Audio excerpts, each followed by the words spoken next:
Bababa pa. Dito sa baba. Kompleto na po ba tayo? Meron po ba? Explain natin mamaya. Sige po, pasok lang po kayo. At ang aking anak na little bit.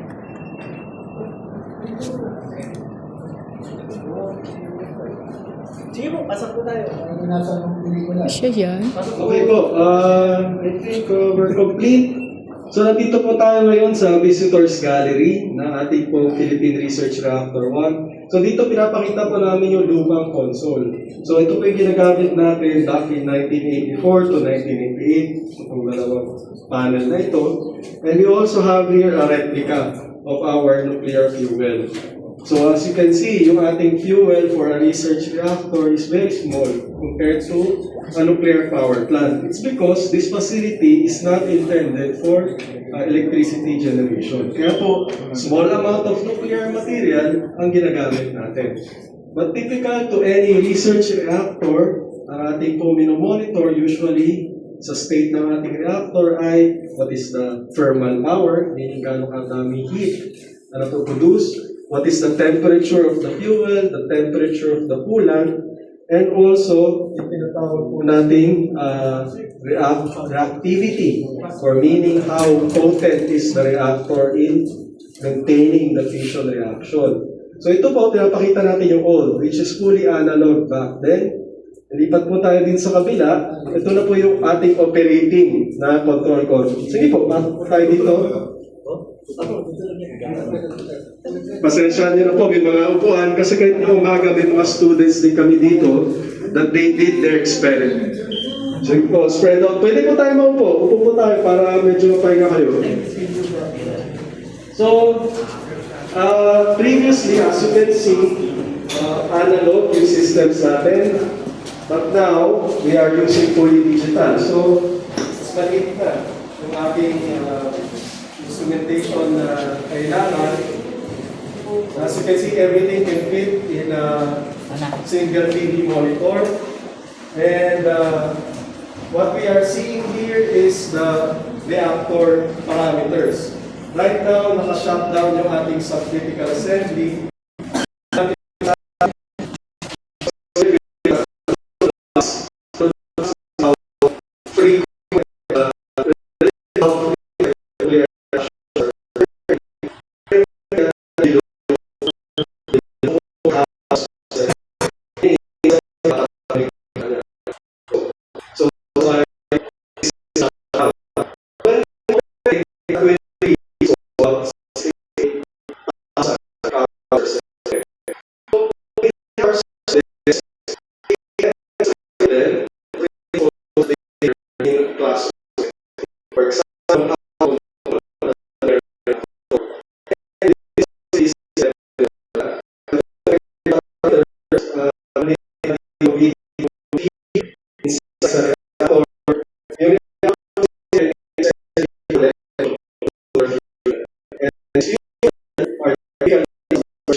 Because water is and water is so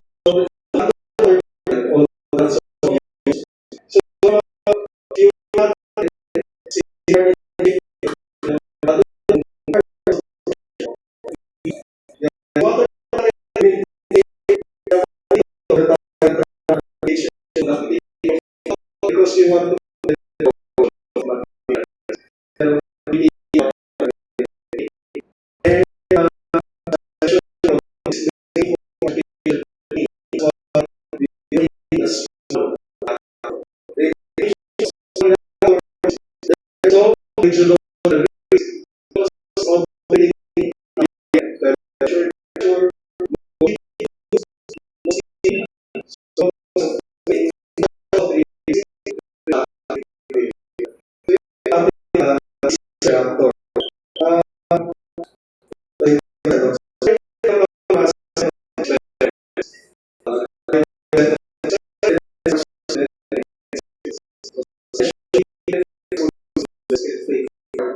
in these training programs. Okay po, so any questions po? Wastewater. Sorry po? Wastewater. Okay, so there was a question on wastewater. So the water that we are using in the reactor is just being circulated in a closed system. We are not releasing it because kailangan natin to maintain yung purity. For example, if we release water and change it with another one, kailangan rin natin purify yung tubig. Kaya po yung water na yun na malinis na, yun na lang po yung pinapanikulbigan. Tapping off. Sorry? Tapping off. No. No, evaporation. Evaporation from air, that's the only loss mechanism for that water. But we're not releasing it because there's also, I think the question that Sir is alluding to is this water radioactive? That is the question underneath that first question. And the answer is no, because we are doing gammametric analysis, meaning checking if there are radionuclides in the water, and there's none, because the power is so small. You can only produce radioactivity in the water if the power is high, in the order of megawatts, thousands, millions of watts. But our power is milliwatts, 10 to negative 3. Okay? So that's why we don't produce radioactivity in the water. Okay? So yes, sir. Can you do fuel concentration here? The question was, can we do fuel concentration? Maybe the right term is enrichment. Enrichment is when you concentrate the fuel from natural uranium to higher concentration. For our fuel, we are not manufacturing the fuel. This is the original fuel from 1988. So that was purchased from the US, and that is low enriched uranium. We are not reprocessing or creating new fuel. No. No enrichment. So for fuel reprocessing, it's actually not a reactor, but a chemical plant that does that, because that involves, for example, conversion from uranium hexafluoride, enrichment, and so on. But for our case, we're just using the fuel, the final product that is purchased from America back in 1984. Any other questions, Paul? Yes, sir. Kung sakaling may nagbomba dito ng drone, anong epekto? Mahina lang o kasi malitan na ba? Delikado ba rin? For our reactor, as I mentioned, we're not producing power. Essentially, we're not heating up the elements. So, for example, there's an attack on the building will be damaged, but the reactor stays at room temperature. It's ambient temperature. Right? Kung may mag-bomb, magdodoble ba yung lakas? No, that's a good question. Okay. So, one common misconception is that all nuclear material are the same. Okay? So, all nuclear material can be used for weapons. But the actual truth is no.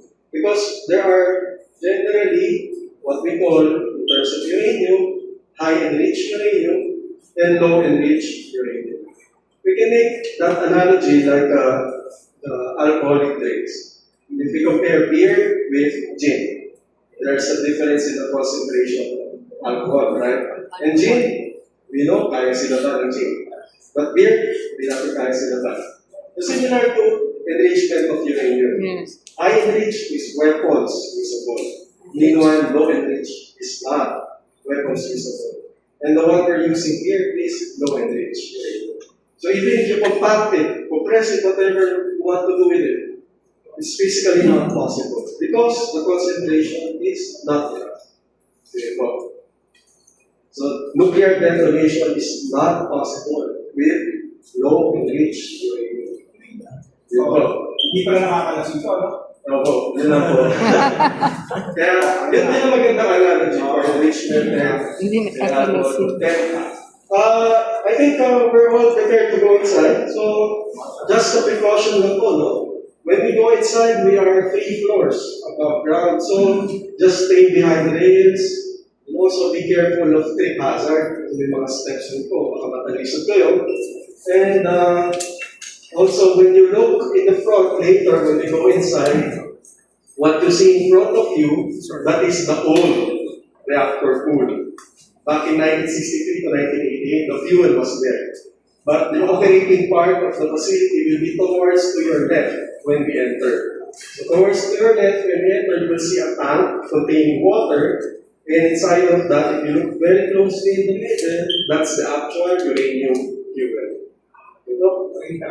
Yes, makikita niyo po from top. And those na may hawak po ng mga dosimeter, you can verify for yourself that the magnitude of the dose is the same. Here, inside, and also outside. Because it's back on. Yes, we're gonna answer. Yung bago-bago yun. Ito, regarding photos po, yung videos, again, as part of our security measure, please avoid po taking part of your photos ito mga CCTV cameras, and then also exits and entrances. Opo, yung mga, pare, masama po yung mga CCTV camera. Right, kasi as part of security measure, you want to avoid someone that is not authorized to have access to know kung dito pala ako dadaan, di ba? Ito pala yung tsura ng lagayan nila, di ba ganun pong bagay, di ba? So, be careful po sa mga photos natin. Later on, pwede naman tayo magkaroon ng group photo dito sa towards this part. Okay po? May value ba yung uranium? Yes, po. May value. Value? Monetary value? I'm not sure kung how much is uranium per kilogram now, but this is the only fuel that we have in this country, so I think we cannot put a price to that, right? Pag nawala yung mismo, mami mismo. It will be a very big issue, right?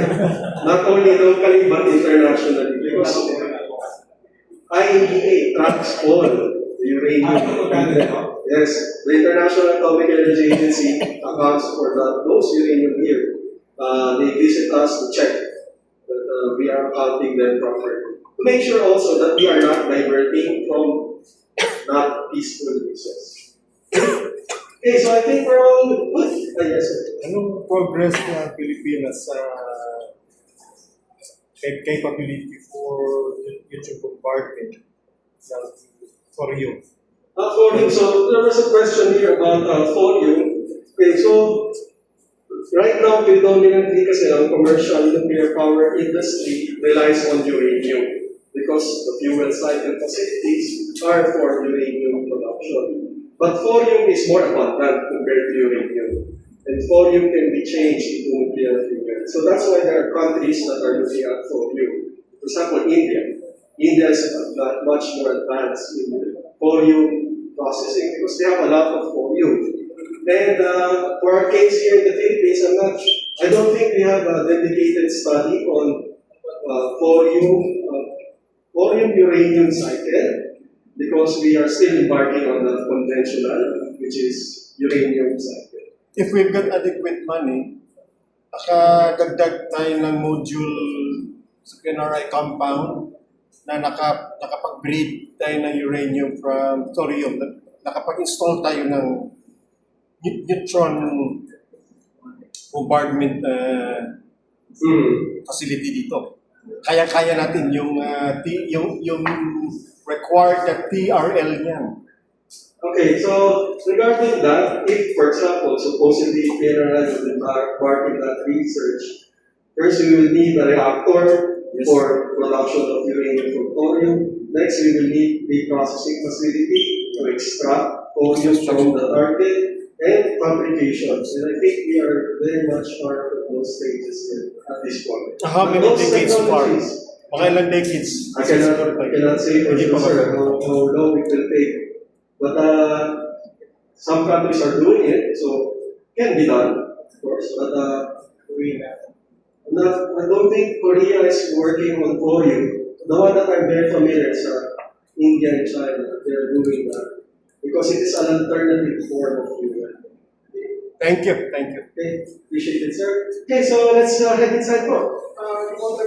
Okay, kung pala, don't forget po, yung mga tubig po natin, paiwan na lang po dito. Ano pa ng door? For security measures.